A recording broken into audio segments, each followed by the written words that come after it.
Toastmastering, managed to represent Singapore. I was really excited.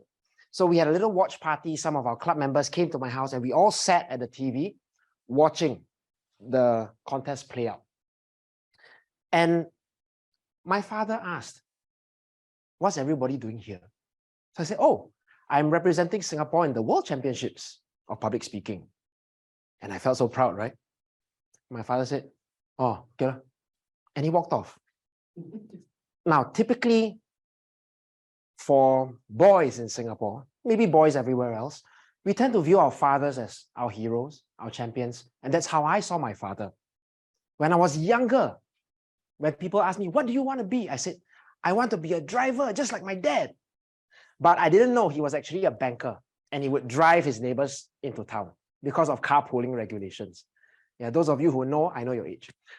Okay, so on that note, that's where I always wanted to please my dad and I always wanted his approval, but I never got it.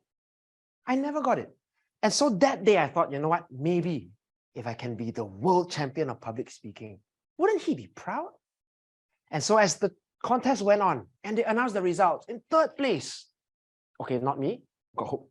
Second place, got hope. First place, Verity Price.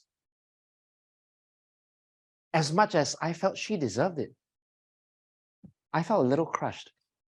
But at the same time, I had to tell him the results, right? Because he wasn't watching.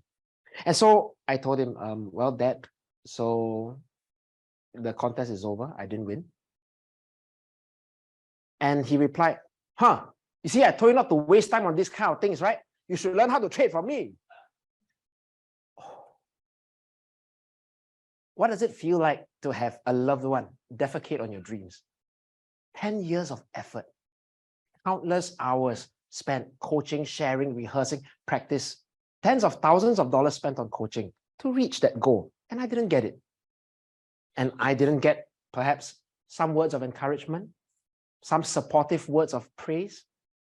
And so as he walked off and I walked off, there was still peace in the house, but there wasn't peace in my heart because I didn't feel that I was heard.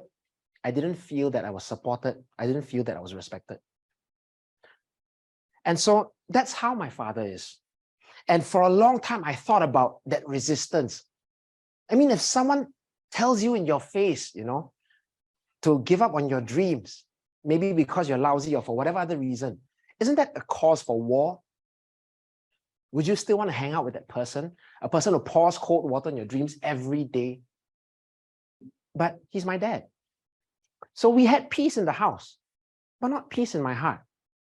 Until I read a book that I hadn't read for a long time. It's called The Art of Communication. And it talks about communicating from the standpoint of compassion. And it's very interesting because when I think about communication, I mean, Toastmasters, we all communicate. We all talk. We all communicate even when we don't talk. You get the point? And so communicating with compassion, what does that mean? And as I read the book, I started to understand that my dad was communicating in the only way he knew how, which is that if his son can find a way to make lots and lots of money, he would never have to worry about me. That's his language of love. And when I could finally see that, I didn't like it because it didn't make sense to me. But I figured I could either continue to have this cold war where I try to avoid him, or just accept that that's just his way of sharing love and that's just who he is. No matter how much I try to change him, I can't because I'm his son and he's the authority at home. But I can try to listen and communicate with that compassion to just feel his love for me, even if it doesn't feel like love, even if it's bitter like chocolate, bittersweet at least. So my friends, here we are at Toastmasters Club. We're learning how to communicate. And outside of Toastmasters, at school, at work, don't we get into miscommunication a lot of the time? Don't we have cold wars of passive aggression with our group mates, project mates, CCA mates, classmates, teachers, whoever it might be? There's always conflict.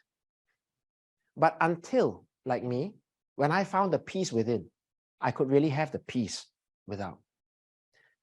So see how you can find that peace within, in whatever conflict you find yourself in. Because if you can accept others for who they are, and just think about communicating from a place of compassion, perhaps then the peace within can really become a peace without. Let's create the possibility of peace, shall we? Back to you, Toastmaster.